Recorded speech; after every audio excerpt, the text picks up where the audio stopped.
China is fully prepared to fight to the very end because the world is big enough that the United States is not the totality of the market in the world. So if the United States wants to go in that direction of completely shutting itself out from the China market, be my guest. Yeah, and China will lose the US market, which, as I've said, is 15%. We don't care. We don't care. China has been here for 5,000 years. Most of the time, there was no United States. Flat out, we don't care. We don't care.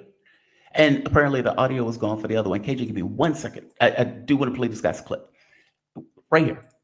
At the end of this statement, he points out, he says, let those American peasants wail before the 5,000-year-old civilization of the Chinese nation. That is where they are. That's where they are. Outright, complete defiance. They're not doing this in the context of, okay, we're going to have a conversation with Trump. We're going to make this is a fight for supremacy. KJ, no. Welcome to the show, my man. I'm sorry. It's not muted now. It was muted before, but I got it. No, 5,000 years is the point that the guy was making. And they keep making that point. We have been here for 5,000 years. Okay, I don't know what that was. He said, we've been here for 5,000 years. We don't care. That's their take. Welcome to the show, KJ. How you doing, man? You doing okay? I'm doing well. Happy to be with you. Thank you, man. I'm happy to have you. KJ No, he's a journalist, political analyst, writer, and teacher specializing in the geopolitics of the Asia-Pacific region. Contributor to the book, Capitalism on a Ventilator, once censored by Amazon. He's now available at iacenter.org. Also, KJ, what network are you on? What show are you on? At what time does that show come on? I'm on the Breakthrough News Network on YouTube. The show is called The China Report, and they just released the show yesterday at 4 p.m. Pacific, 7 p.m. Eastern. Fantastic. Definitely check it out. KJ, anybody that has seen KJ, he's a fan favorite here. The audience loves you, KJ. You are one of the most thoughtful people that we've come across to talk about this subject matter. And so I always appreciate you coming on. Thank you for this. Thank you. I have been fascinated by what seems to be a trade war that Trump can't extricate himself out of.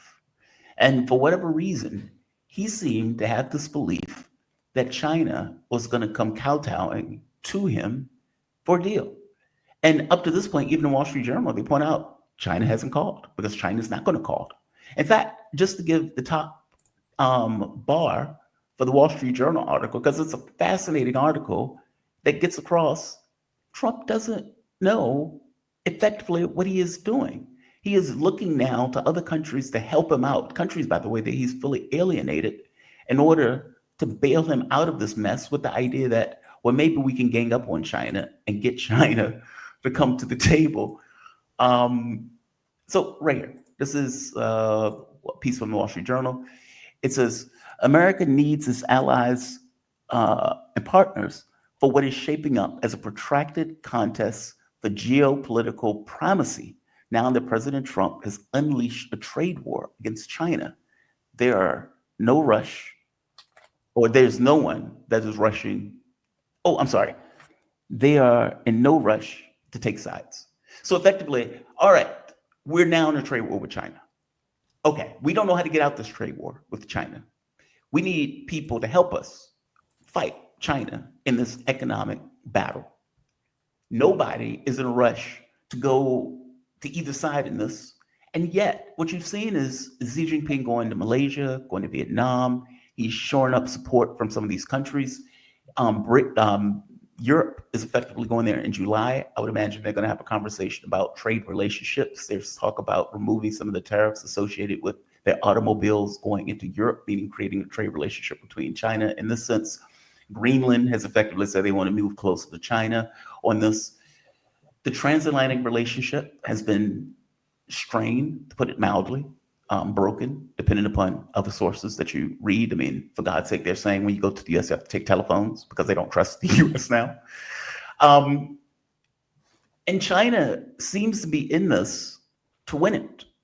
As the guy pointed out in the BBC thing, we don't care. China has done airlines, meaning we're no longer buying Boeing, not buying beef from the United States.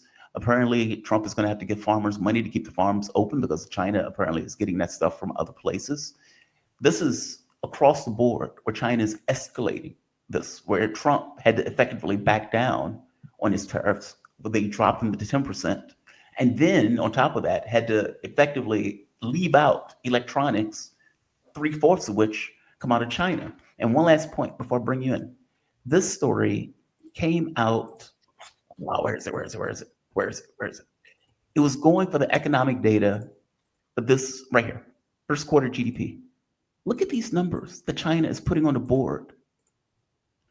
5.4% growth. Momentum continues amid tariff worries. And from my understanding, the Chinese stock market is not collapsing in the way that the US stock market is. Give me your take, KJ. China is escalating this. They're not backing down.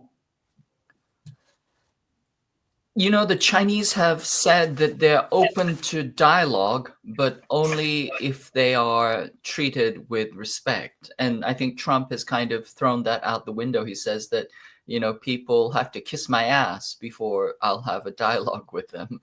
You know, and that's almost as bad as saying that he's going to grab their genitals, right? So it's just like, on a geopolitical standpoint, it's just a catastrophe. Like, he's going to have to eat those words or he's not going to have a deal. But the Chinese are standing strong. And as you and I have discussed, they have a strong position. You know, the US thinks that China is weak because it does more trade with the US than exports more to the US than vice versa. But as I have pointed out, for every dollar that China makes when it exports something to the United States, the US makes $7. So if China loses $1, the US will lose $7. That's according to Nassim Taleb, whose figures are probably pretty good. And then the other thing that Foreign Affairs magazine has pointed out is that what China essentially gets from the United States is money, and money is fungible. You can get money from other places. You can increase your QE. You can do all kinds of macroeconomic adjustments to increase money supply.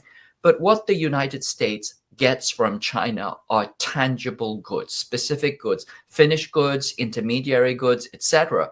But it cannot readily get those goods from other places, including rare earth metals, which are almost impossible. The heavy ones, almost impossible. And this is why the United States, after having imposed a 145% tariff on China, said, oops, we're going to take that back, and we're going to exempt semiconductors.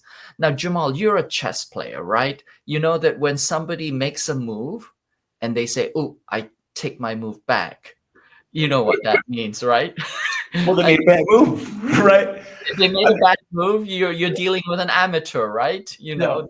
They don't know what. Oh, can I take that back? Can I take it back? No. Usually, no, you can't. You're playing a game, right? Well, I mean, the U.S. has taken back two moves, right? First, it imposed, massive tariffs on everybody, including the penguins on McDonald Island. What have they ever done to us? And then the U.S. has said, so, we've stayed those tariffs for 90 days. Now, get this. If you want to renegotiate those tariffs, you have 85 days to negotiate with 180 countries. There isn't enough time in the bureaucrats' calendars to negotiate that. So that's going to have to be extended anyway, right? Or they're going to have to dial it back in some fashion. So first, that's not going to work. And then saying, we're going to punish China 145%. Actually, on the White House website, they have said that it is 245%. Okay. And at that point, you're just simply going into absurdity, right? It's like those old AOL discs that offered you, 1,000 hours. It's like there's not enough time to do 1,000 hours. So anyway, it's moving into absurdity. But having said that, now they're exempting electronics. Well, I thought that you wanted to reshore manufacture. And surely electronics must be something, must be higher on your target of things to reshore. But if you've exempted that, you've done two things. One is you've signaled where your weakness is, what you can't do without, and clearly the U.S. cannot do without electronics from China. I mean, the iPhone, Apple, would essentially vanish if they had to pay those tariffs. And secondly, you're undercutting yourself. You're undermining. Are these tariffs really about reshoring? If not, you want to keep tariffs on plastic toys, but you want to exempt electronics. So it doesn't make any sense. And it's that level of whipsawing stupidity which the Chinese are simply sitting back and watching. And they're saying, we don't even have to get involved with the stupidity. They're saying, look, we're not even going to play that game because, to be honest, after 50% tariffs, you're not making any difference. Once tariffs hit about 50%, you're essentially decoupled on that front. And so raising it any higher doesn't make any sense. So they're sitting back. And in the meantime, the hedge fund managers and the people who really, corporate plutocrats who really pull the strings in the government are pulling out their hair. Not only is the stock market crashing, but the bond market is crashing, and the foreign exchange market is haywire. And so they're the ones who are yanking Trump's chain and saying, you need to get this straight. We cannot deal with this anymore. Ray Dalio says that this is going to be worse than a recession. The top hedge fund managers, quote unquote, the barons of industry and finance are saying, you have to stop this nonsense right away. So that's what it is. California started a lawsuit against Trump. They're saying, you can't do this to us. Wow. I mean, they've evaporated trillions over the course of just a few days. It's astonishing. And to make your point, first two days, $10 trillion vanished. And to make your point, Trump came out at one point, it was like, these sanctions are here to stay. And then a day later, dialed it back to like 10%. And you get Lutnick, who I still say is a lunatic. And I cannot believe that this is the front person for a lot of this stuff. When he's talking about the 145% tariffs, listen to what he says here, because he makes your point. This notion of we're gonna bring back manufacturing into the United States, and he's talking about specifically electronics. Great American workers. You we said are going to robots replace on other networks. armies So of millions of people. Well, remember, the army of millions and millions of human beings screwing in little screws to make iPhones. That kind of thing is going to come to America. It's going to be automated, and great Americans, the trade craft of America, is going to fix them, is going to work on them. They're going to be mechanics. There's going to be HVAC specialists.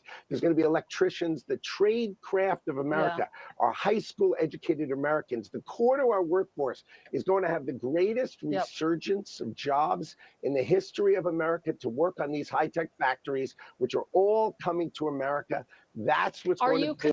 And by the way, the party that is destroying the Department of Education and in no way is going to invest in any of those things that would make those industries even possible to be here for people to know how to do those things. Like, it's one thing if you say, okay, we're going to have a 10-year plan where we're going to invest in the American worker. We're going to put money into education. Maybe college is now free. Maybe, 2-year college is dealing with these things for free. We're going to give them. That's not what they're doing. That's not what they're doing at all. It's almost like he's waving a magic wand. Also, to back up another point you made, they dialed it back because of market forces. When they saw that treasury bonds were being sold and not bought, they freaked out. And they pulled his chain saying, hey, you got to stop. Like, you can't do this. You need to pull back. Meaning he didn't have the power to do what he thought that he could do. America didn't have the strength to do that. It's almost like the underlying details didn't really matter to Trump. He was just going in a direction purely for ideological reasons. And look, if this happened 50 years ago, God bless. This is not 50 years ago. And now you have to effectively deal with reality the way it is. I'm curious on something. I'm conflicted on the direction to go. Let me go in this direction first. You sent me a clip. There are a lot of people who are blaming China for this, which I think is whacked out. American oligarchs made a choice to do this in their minds, and it's a rational choice, right? From a standpoint of if I'm an individual and I'm in control of a lot of capital, and I am the one in control of a particular company, and the modus operandi that we run with as capitalists is maximize profit. It is a rational act for me to pay politicians to allow me to ship jobs overseas and then import products where I don't necessarily have to pay much for those products to be imported. So Bob, who's making $20 an hour at a factory, now gets fired, and you send it over to China or the Philippines or Malaysia or wherever else. You pay the guy $3 an hour, and Bob has lost his job, but the guy at the top has made what, $12 extra? Let's say another $2 for import. Okay, so you made $10 as opposed to what you were making before on your labor force. Okay, what does that look like over 50 years, where all of these guys get in their minds, this is a great way to maximize our profit? That's what they did. And so the notion that you're going to turn around and say, it's China's fault, it's outrageous. You sent me this clip, and I'm going to play this clip. It plays on Instagram, and this guy is 1,000% correct in what he's saying here. And it's not like those oligarchs took that money and made America better. They made themselves better. Okay, why can't I hear you? Why can't I hear you? Oh, there we go. And you thank them for it. That's a tragedy. That's a scam. That's why I'm saying this right now. Americans, you don't need a tariff. You need a revolution. For decades, your government and oligarchs won't ship your job to China, not for diplomacy, not for peace, but to exploit cheap labors. And in the process, they hollowed out your middle class, crushed your working class, and told you to be proud while they sold your future for profit. And yes, China made money, but we used it to build roads, lift millions out of poverty. On healthcare, raise living standard, we reinvested in our people. My family also benefited from it. What did your oligarchs do? They bought yachts, private jets, and mansions with golf course driveways. They manipulate the market, dodge tax, and poured billions into endless wars. And you get stagnated wages, crippling healthcare costs, cheap dopamine, debt, and flagged wave property made in China while they picked your pocket. For 40 years, both China and the United States benefit from the trade, the manufacturing, but only one of us used that wealth to build. This isn't China's fault. This is yours. You let this happen. You let the oligarchs feed you lies while they made you fat, poor, and addicted. Now they blame China for mess they made. I don't think so. I don't think you need another tariff. You need to wake up. You need to take your country back. I think you need a revolution. The guy's right. He's right. Well, somebody in the chat said, no last spoken. Give me your thoughts, KJ. Well, he's absolutely right. When countries enter into trade, they're essentially looking as much as possible to trade equivalents, whatever is equivalent for them. So it's a mutual benefit. This is generally the idea, unless there are, external coercive conditions. I would actually argue that China had the, weaker hand when it was negotiating with the United States. So the United States certainly benefited. But to be more precise, it was U.S. oligarchs that benefited. They made out like bandits, and it was the greatest redistribution of wealth upwards, since the Gilded Age. So, of course, you have the multi-billionaires, approaching trillionaires. You have all of these, incredible oligarchs and plutocrats. And in the meantime, during that same period of engagement with China, U.S. wages flatlined. U.S. purchasing power flatlined. In China, manufacturing wages went up 130-fold.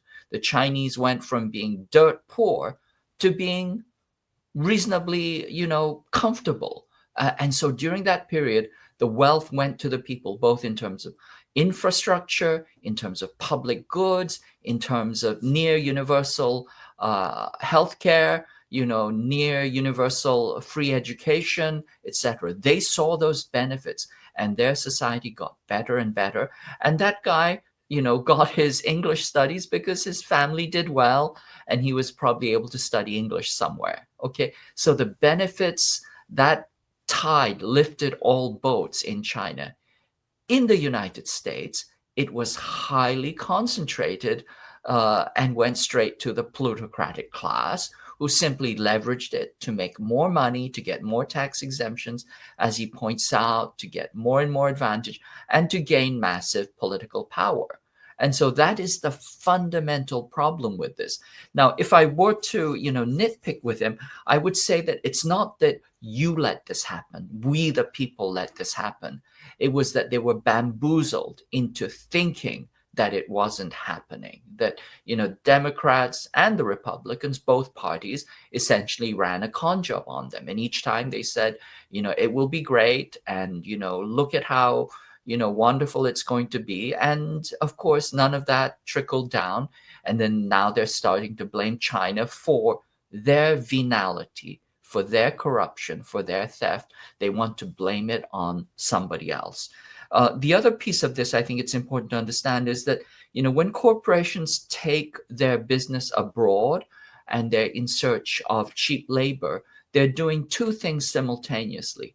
On the one hand, they're increasing massive profits because they have lower costs, global labor arbitrage and all that. And on the other hand, by removing jobs from the United States, you make people, the working class in the United States, more desperate and more willing to do jobs for less money. And so it disciplines the working class in the United States at the same time that it generates super profits for them by offshoring overseas. And then once having disciplined the working class, you're going to get two types of people. You're going to get people who go along with a program and they take out credit and they're working 2-3 jobs. They can't make, things work, but they're just running as hard as they can on that treadmill. So this is this is what a lot of people are doing, just running harder and harder on that treadmill while all the profit is being sucked out of their labor. And then you have other people who will fall through the cracks. And these people, when they fall through the cracks, one of two things will happen. They'll say, this system doesn't work for me. I'm going, they're screwing me over, and I'm going to do whatever it takes for me to get what I need. These are people that sociologists call social dynamite. These are people that will blow up the system, or at least fight back in some kind of fashion. And so then that's why you have the massive increase in policing in communities, especially in poor communities, this kind of boot heel of military type police repression that slams down on poor communities. And then the massive increase of the carceral system. Since that 50-year period, incarceration has increased 700%. And on the other hand, you have, people who become homeless and completely dispossessed. And then you have, crumbs thrown at them through the nonprofit industrial complex, which has also increased about 1,700%. So it's just an ugly system, and it screws everybody all around. On China's side, they said even under these unfavorable exploitative conditions, we can still do something and improve our country. But in the United States, simply because of the way that the government is structured, almost everybody got screwed except for the ruling plutocrat class. And it's ideological in many respects. I mean, I forget who made the saying, freedom for who to do what. And they would say, well, this is a free country. Missing the point, you kind of have to be rich for it to be free. And so, but I think one of the biggest con jobs was this ability to kind of spread that out. I'll give you an example. When Jen Psaki, when the war started, and they started putting sanctions and everything else on Russian oil, and Psaki said, well, we have to pay for our values, that values are not without cost. And it's like, who's we? It's the we part, right? Where you give this impression that all of us have this belief set and all of us are in it together and all of us are prospering together. And I don't know, Mark Frost, when he would come on, he says the worst thing in the world for a capitalistic system is for people believing they don't have buy-in, that it doesn't work when you have more and more people feeling like they're falling through the cracks and that it is not working in their interests, where it's they see other people getting ahead. They see a small minority getting ahead, but they themselves are kind of left out, where there is no we anymore. It's them and us. And look, I think the worst part in the world is that many people think that their failure is entirely their own. In some cases, it may be, right? But in many sense, you have a system that people are effectively functioning in. And they sometimes forget the fact that they're a fish in water. They're not a thing unto themselves. And so, if I have to pay X amount, $50,000 to get an education, okay, well, that's going to put a limit on the number of people who can get an education when getting an education in a global market is paramount and is beneficial to your society. If I have to pay all of this money for healthcare, okay, I may go without healthcare. So, like, you're doing these things that are effectively detrimental to the person as opposed to uplifting human beings and allowing those human beings to be self-actualized. A different system doesn't have that. I mean, so you're absolutely right. I can't quibble with what you're saying. One last question before I let you go. Why does China believe these sanctions are in play? And I'm fascinated by this question because in Russia, there's a belief that the sanctions are being done to decouple the United States from China with the idea of a war. Now, in other respects, there are people who look at it from an economic saying, well, Donald Trump is stuck in he's an 80-year-old man stuck in the 50s or stuck in the 60s. And in his mind, we need to get back an industrial base in the way that we had it back in the 50s and 40s and 60s or whatever. There is an interesting poll where they asked people, would the United States be better as an industrial country? I think like 80% said yes. And then they say, how many of you would like to work in a factory? And it was like 20%. Yes. So it's like, okay, we're for factories as long as somebody else is doing the work in the factories.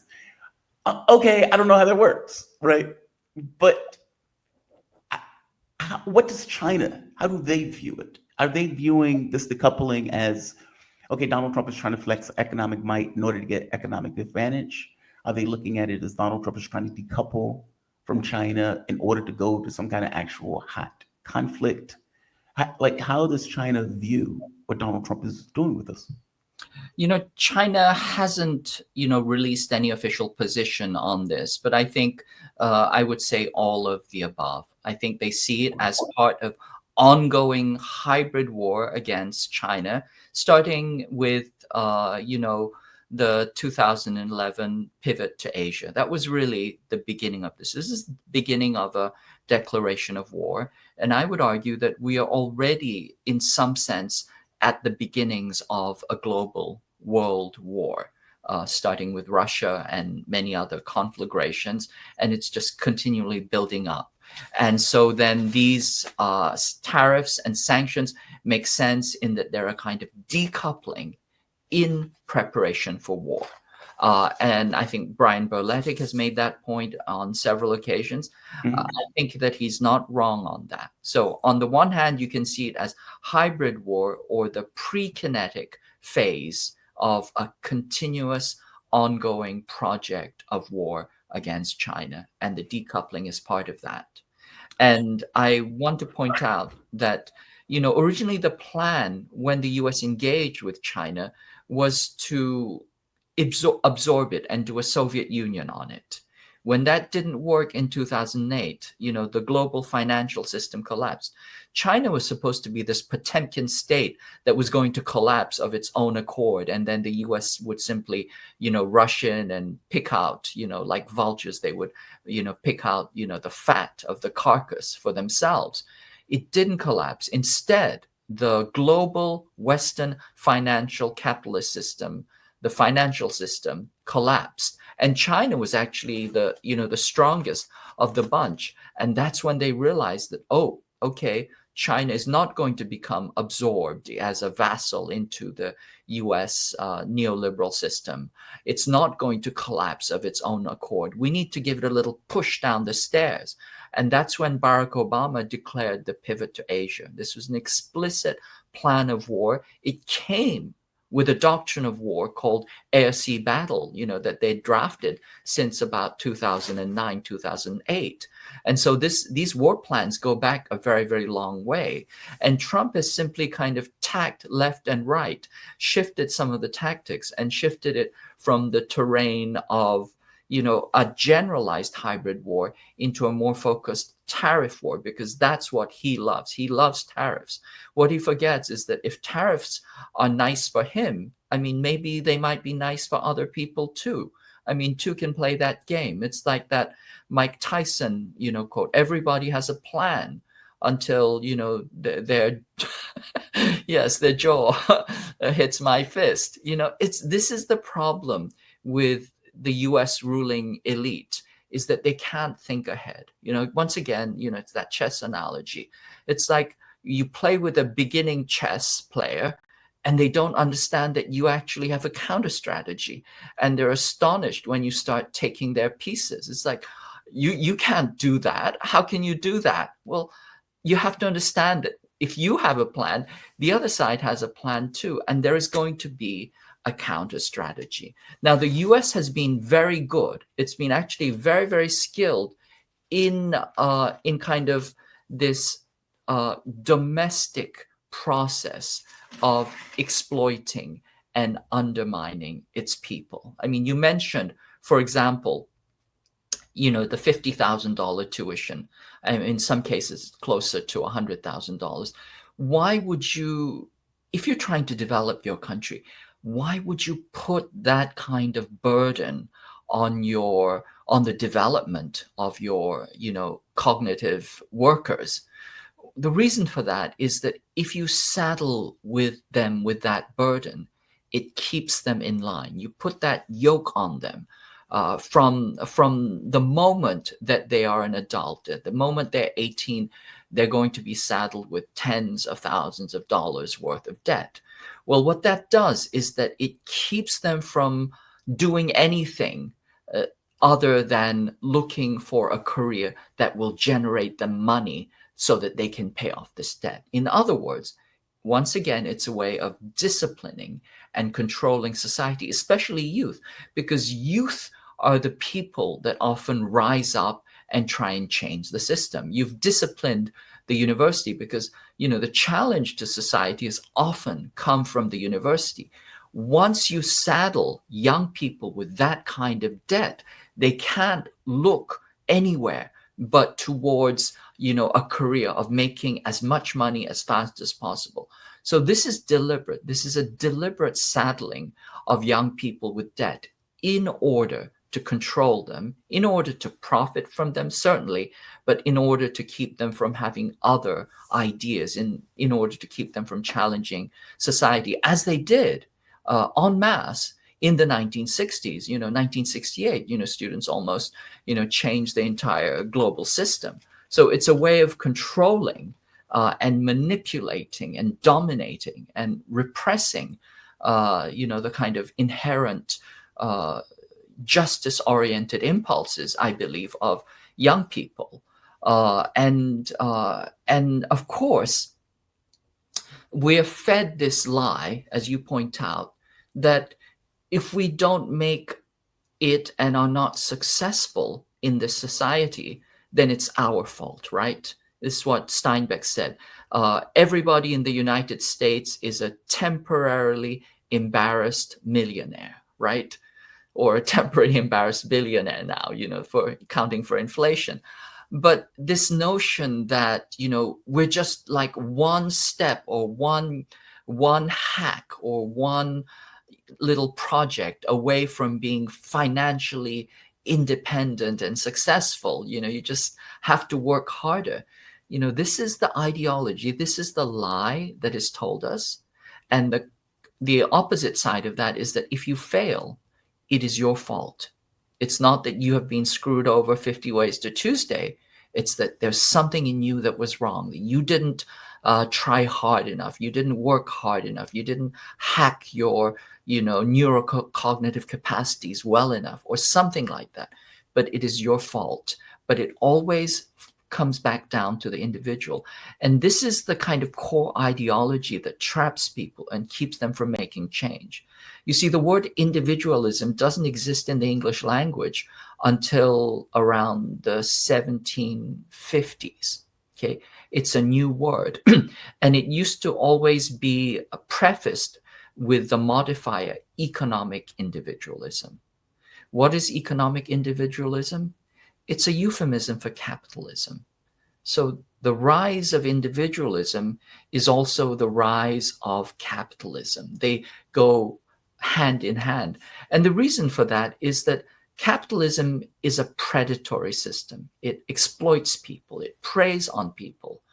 And like the predator has to force the herd to scatter and to individualize themselves in order to take advantage of them. And so in a predatory system, you want individualization, you want that fragmentation, you want that dispersion, you want that individualized weakness. And so this is why we're so fed this gospel of individualism. But it's a bill of goods, and it's the reason why we are exploited. And so when that person says, you let this happen, he means you as an individual didn't fight back, because the fact is that as individuals, you cannot fight back against this machinery. What you have to do is you have to build solidarity in many, many different forms. You have to find and build solidarity in order to challenge and change this type of exploitative system. Yeah. And for that, you have to have people who can buck the ideology that is continuously thrust upon them, meaning it's constant.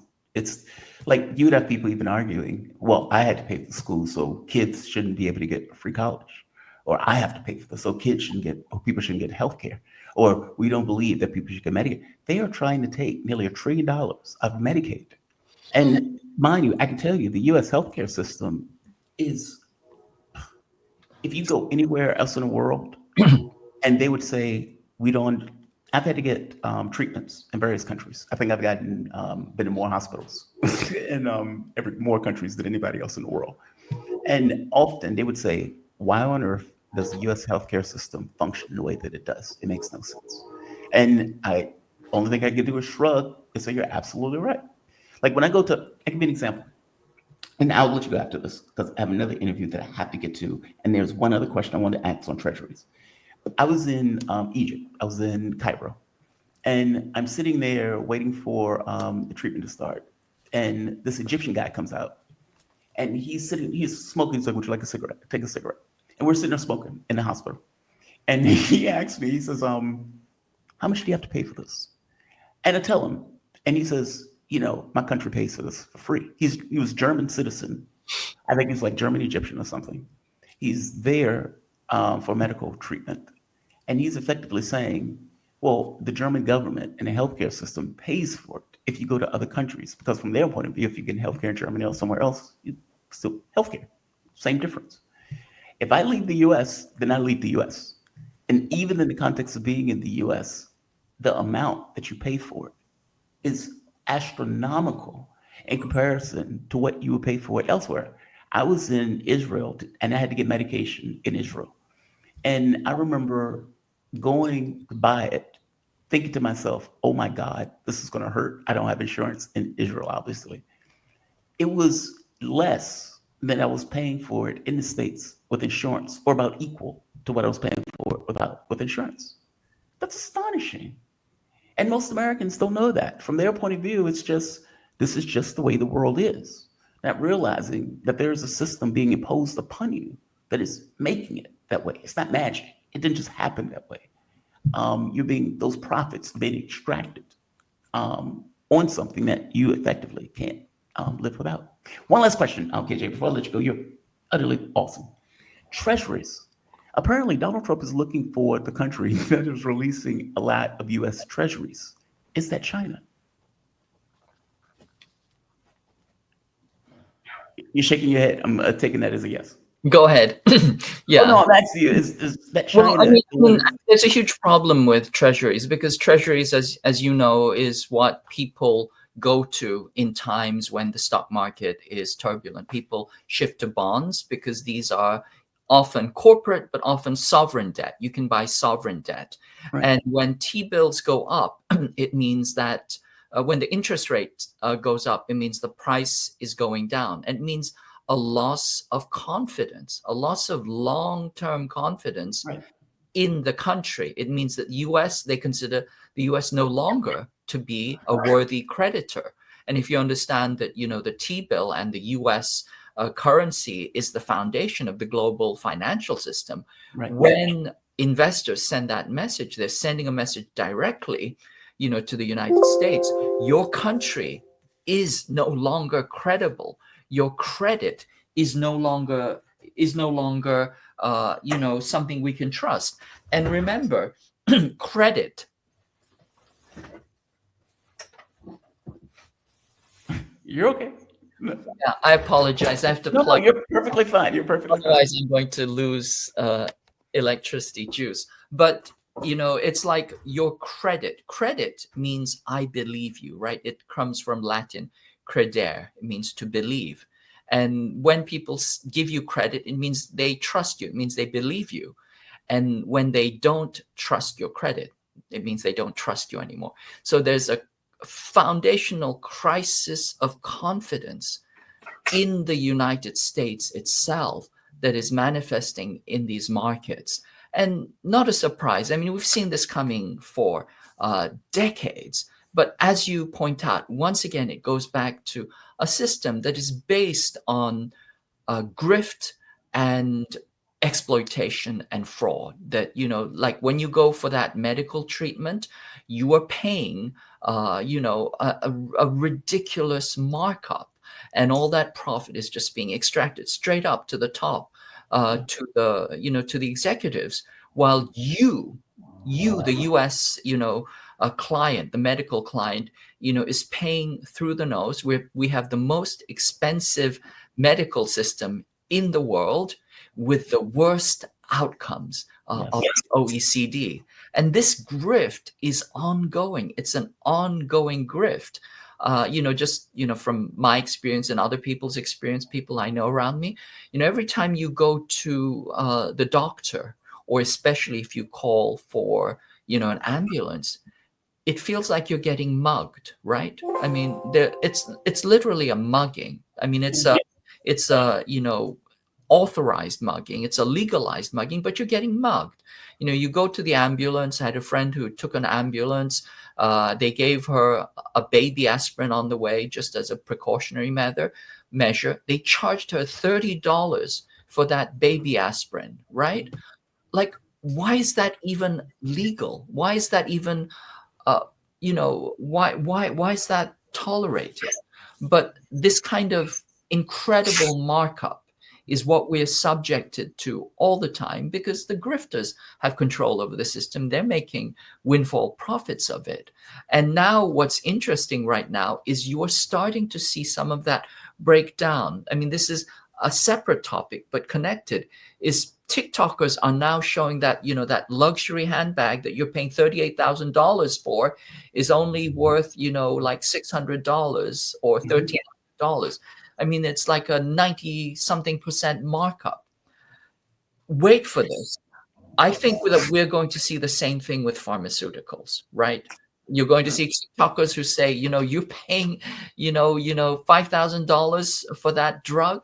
Hey, it's only worth, $5, etc. So I think I want to pin you down on this before I let you go. It's China, one of the countries, because correct me if I'm wrong, China has a lot of U.S. debt. And as you say, we exchange money for goods. And so, from my understanding, they have an obscene amount of like hundreds of billions of dollars. Are they the country that's releasing it? I mean, I would imagine other countries may be releasing it too if they are losing confidence.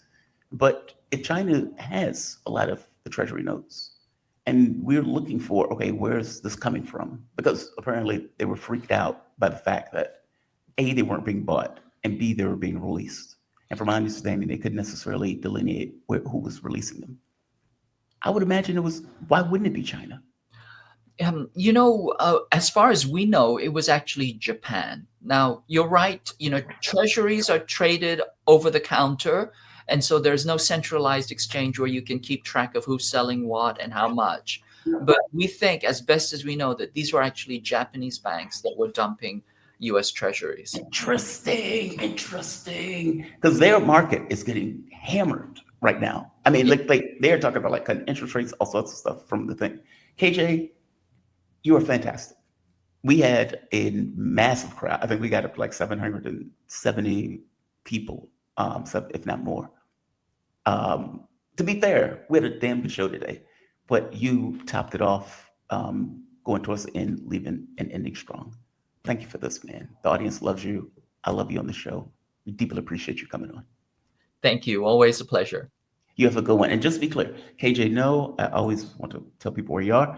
Journalist, political analyst, writer, and teacher, specializing in the geopolitics of the Asia-Pacific region, contributor to the book, Capitalism on a Ventilator, once censored by Amazon. It is available at iacenter.org. KJ, you have a show that is coming out. Please tell people where they can find it and what the show is. It just came out yesterday. It's called The China Report on YouTube. It's part of the Breakthrough News Network. And I discuss with Ben Norton the tariffs. You have a good one, my man. Thank you for this. Thank you. Have a good one. All right. KJ is fantastic. I learn something from him every time he comes on the show. His understanding of this stuff is great. The way he explains it is fantastic. Love the guy. And the audience, obviously, responds very well to him.